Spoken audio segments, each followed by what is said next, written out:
What if, at one of the most remote and deepest parts of the ocean, the seafloor broke free and somehow rose to the surface? Humanity could be exposed to things that mankind was never meant to see. In a fully explored world, the bottom of the ocean is still a completely alien place to us.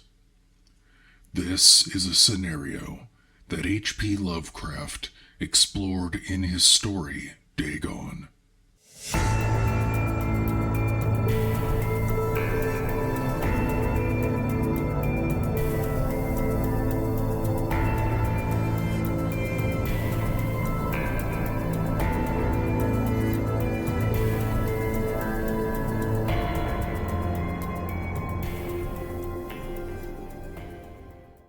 If you have never read Dagon and are planning to, I will be discussing details of the story, and this will alter your experience of reading it. You may wish to depart and read it before continuing on. You have been warned. The letter. I am writing this under an appreciable mental strain, since by tonight I shall be no more, penniless and at the end of my supply of the drug which alone makes life endurable.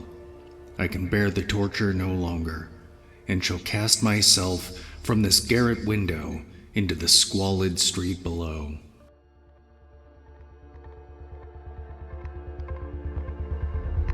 Our narrator is tormented by something he has seen. To cope with this madness, it has wrought upon him. He has become hopelessly addicted to morphine. However, his supply has dwindled, and he cannot bear to face the reality of what he's seen. Adrift. Our narrator's story begins with him on board a packet. A packet is a predecessor to the ocean liners that followed. They were medium-sized boats designed for domestic mail, passenger, and freight transportation in European countries and in North American rivers and canals, some of them steam-driven. They were used extensively during the 18th and 19th centuries and featured regularly scheduled service. It was in one of the most open and least frequented parts of the broad Pacific that the packet of which I was supercargo fell a victim to the German sea raider. We are told that our narrator is in a desolate region of the Pacific Ocean. They were not along shipping lines or other well-trafficked areas of the sea.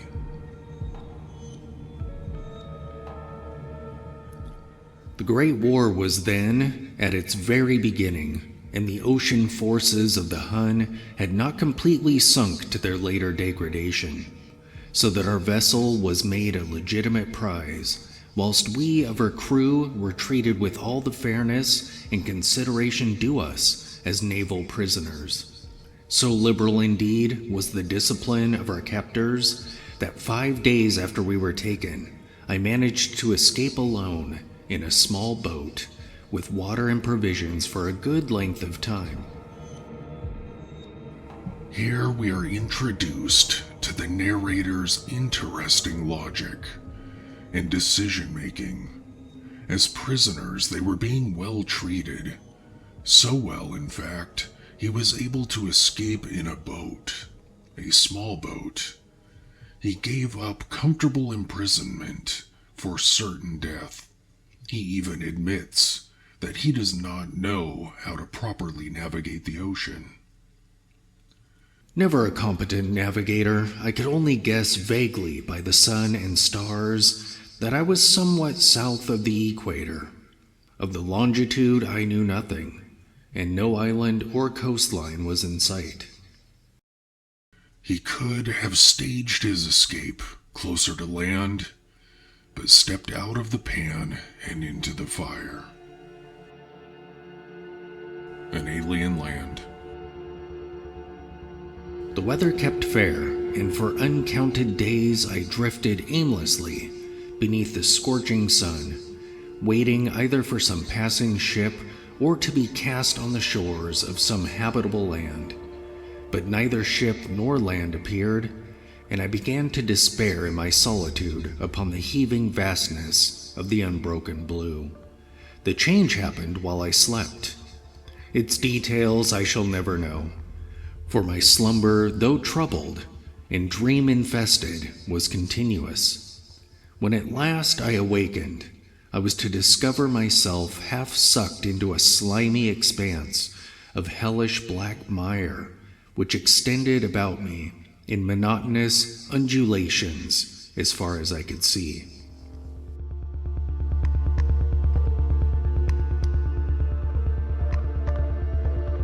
Upon awakening from smoldering under the hot sun and suffering from defeat and isolation, our narrator finds himself surrounded by a completely alien landscape.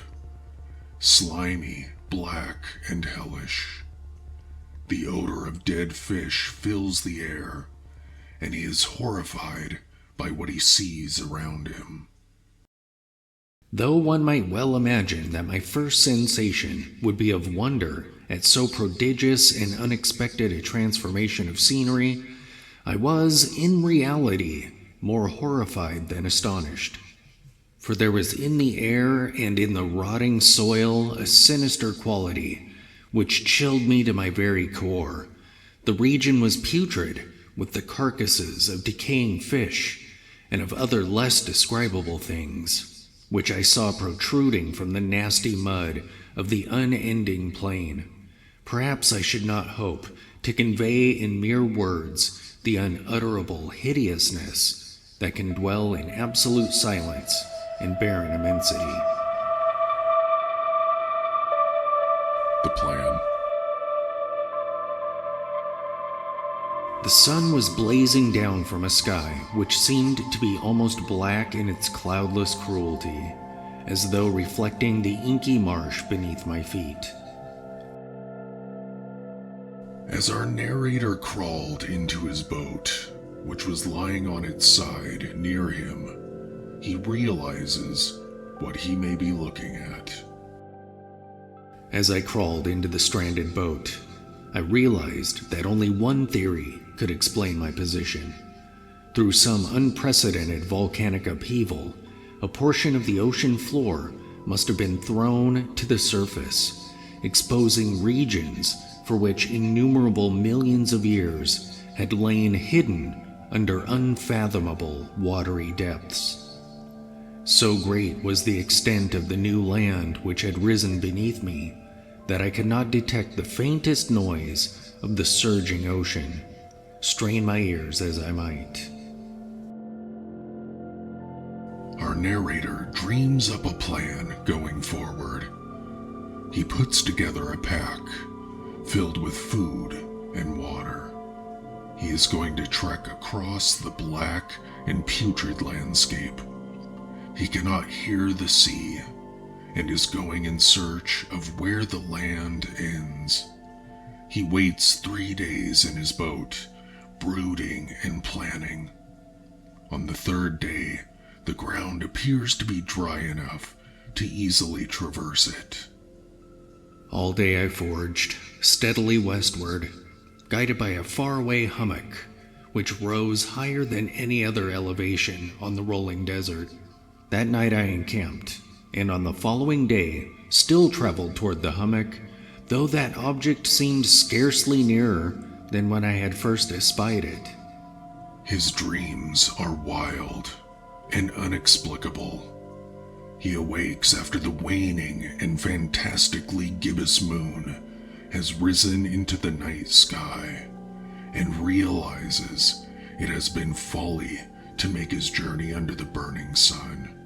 He decides to resume his journey at night. He takes up his pack and begins to ascend the hummock before him.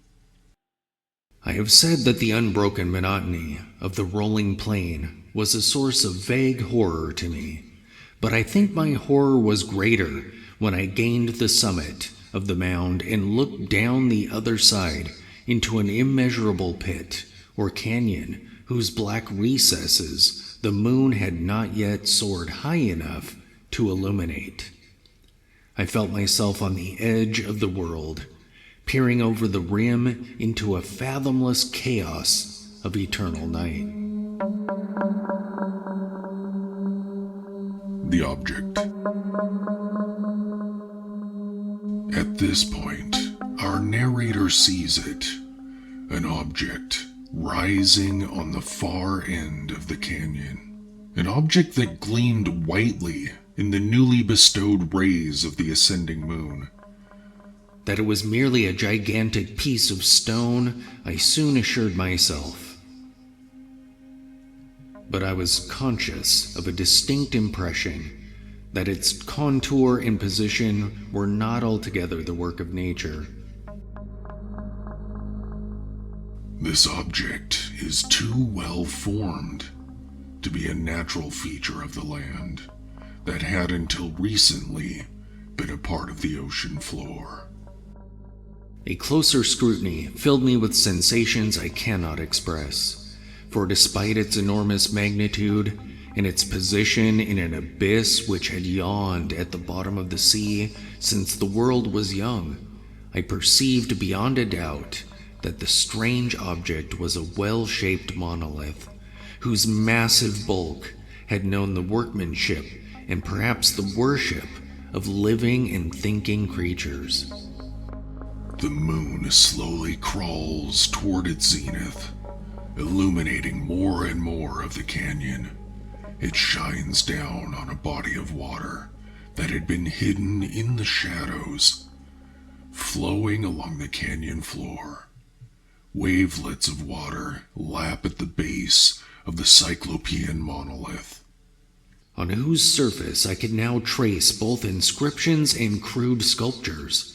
The writing was in a system of hieroglyphics unknown to me, and unlike anything I had ever seen in books, consisting for the most part of conventionalized aquatic symbols such as fishes, eels, octopi, crustaceans, mollusks, whales, and the like. Several characters obviously represented marine things which are unknown to the modern world, but whose decomposing forms I had observed on the ocean-risen plain.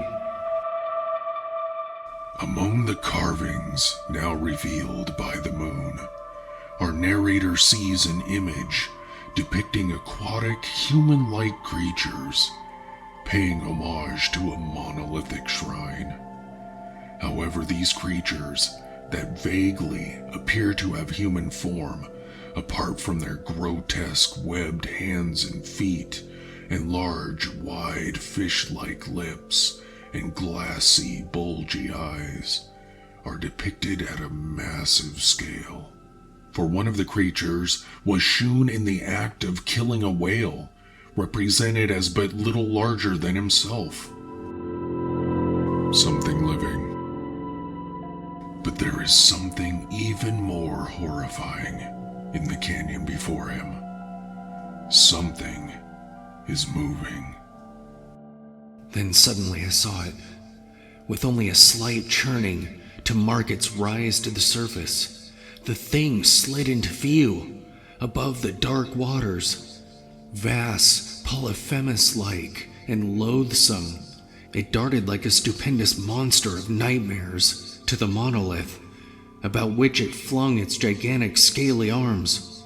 And while it bowed its hideous head and gave vent to certain measured sounds, I think I went mad then.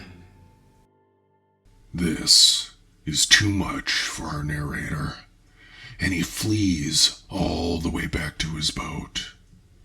As he runs, quite out of his mind, he recalls hearing a storm, rumbling thunder. Madness grips him. I believe I sang a great deal, and laughed oddly when I was unable to sing. Darkness. The end. After a time, our narrator emerges from the black void of his mind. He finds himself in a San Francisco hospital. He had been picked up by an American ship. Floating in his boat in the middle of the ocean, he asks him if they had seen the upheaved swath of land from the ocean floor. They had not. He pursues answers to what he had seen. Once I sought out a celebrated ethnologist and amused him with my peculiar questions regarding the ancient Philistine legend of Dagon, the fish god. But soon perceiving that he was hopelessly conventional, I did not press my inquiries.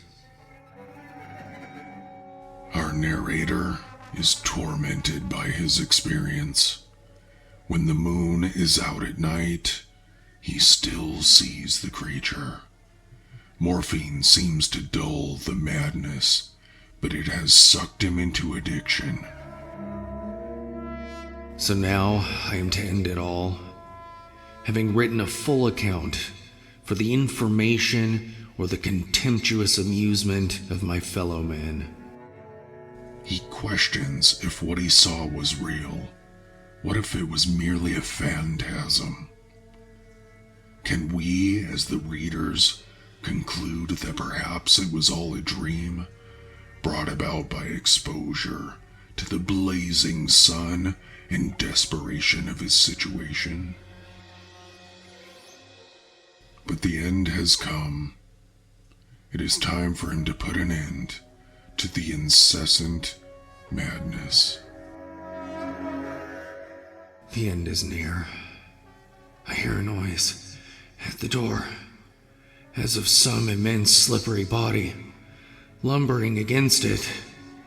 It shall not find me. God, that hand! The window! The window!